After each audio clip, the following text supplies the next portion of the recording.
Good morning, everybody. Good morning. How y'all doing today? Good. Right? Good. Y'all look beautiful. Yes. You do. You look beautiful. Every time we do this, it just looks so amazing to just get on the stage and see your melody. It really, really does. And if I'm on stage, that means we're doing something right, because that means we're back again. And y'all know how hard it is to continuously come back. So I thank you so much from the bottom of my heart. And y'all know I've been ripping and running since we've been here. So if I haven't had a chance to have a random personal conversation with you yet, or physically introduce myself, because I know that I've been emailing, we have been using the app, we've been posting, I'm pretty sure I've engaged with you at some point. But my name is Jasmine Johnson, and I am the owner and CEO of Uplifting, Melanin Queens.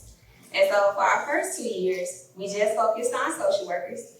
I am a licensed clinical social worker supervisor by trade, but the goal was always to include all behavioral health professionals. And I know we have LPCs in the room this year. Yes. I'm so excited to see what other fields we get as we continue to do this thing. So every year I get up here, and I tell you all my interpretation of the conference theme and what it means to me. But also, too, I love to hear your viewpoints and how it resonates with you. And so when I think about the process of coming up with the idea of the conference theme, it's really simple. I either pray about it, I ask the family for some advice, or I just base off whatever's going on in my life at the time. And half the time, I don't even remember what's going on when the idea comes to mind. But this year, I know exactly what prompted the conference theme. And what's so crazy is, yesterday when I was running, I was doing presenter run-throughs, and I still don't know how I did that because tech is not my thing. And so, of course, Mom had to step in and help out with the ministry. And I know she was kind of telling me out my business a little bit. And I was like, Mom, so it was really talking in there. Okay. And so what was so crazy was, she has no idea what I'm about to say in my welcome. None of my family does. And I find it interesting that, when that's your person, that's your mom. I am who I am because of her. So it's scary that she talked about something yesterday that she had no idea I was going to bring up this morning. So just bear with me. So last year,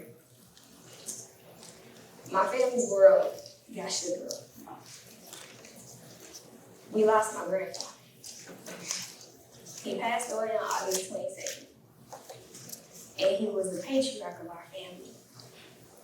And so naturally, throughout the grieving process, we're talking about all of our wonderful memories that we had with him and his character.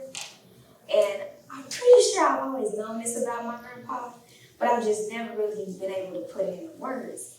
And so, we're sitting there reminiscing, and I was like, wow, my papa really affirmed his presence. And so to me, affirming your presence means making it known that someone is in the room. Feeling a person's energy without them even having to speak. Someone, having the boldness to present this aura that I'm here and I'm not going anywhere. You're going to see me. So for starters, you definitely couldn't miss his physical presence. He was 6'2". He had, this big Cheshire Cat grin. He was country to his heart. I'm talking about straw hat, boots. When I say extra heavy starch jeans, crease was creasing, okay? That was Sydney. Hello. But also, too, he was a man of sustenance. He loved life.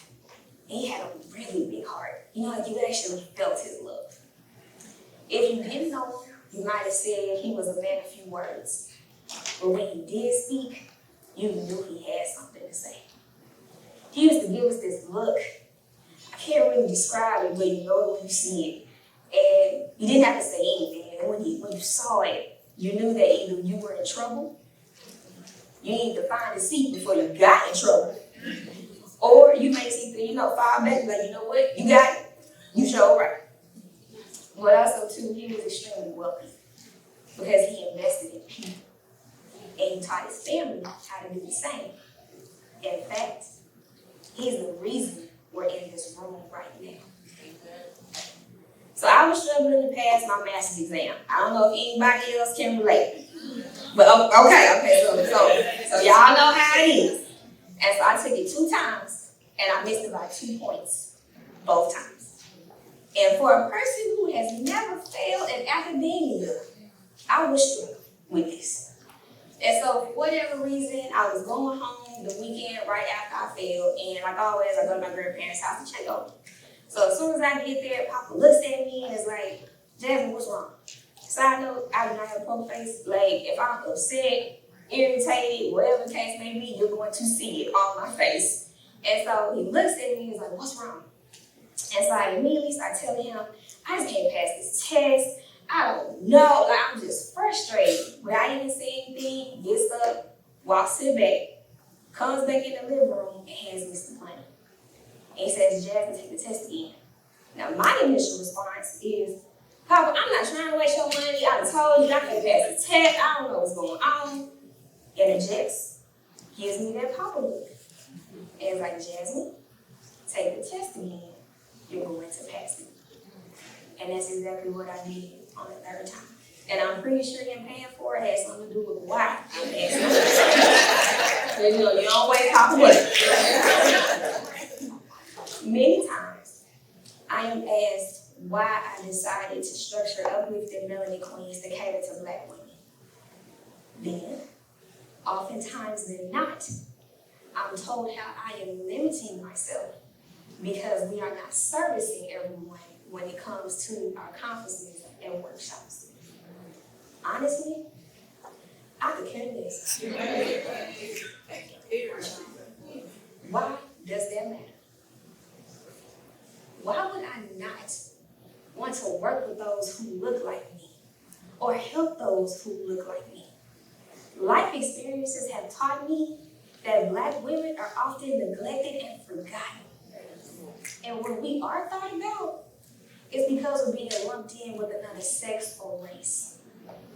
I don't want that to be the case for Uplifting Melanin Queens. And it's not going to be.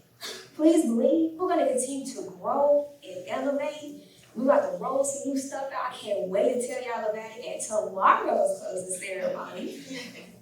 We're going to be bringing in some new things with the company, like a whole different sector. It's going to be a little bit more inclusive. But don't get it twisted. This right here, this will always be the foundation.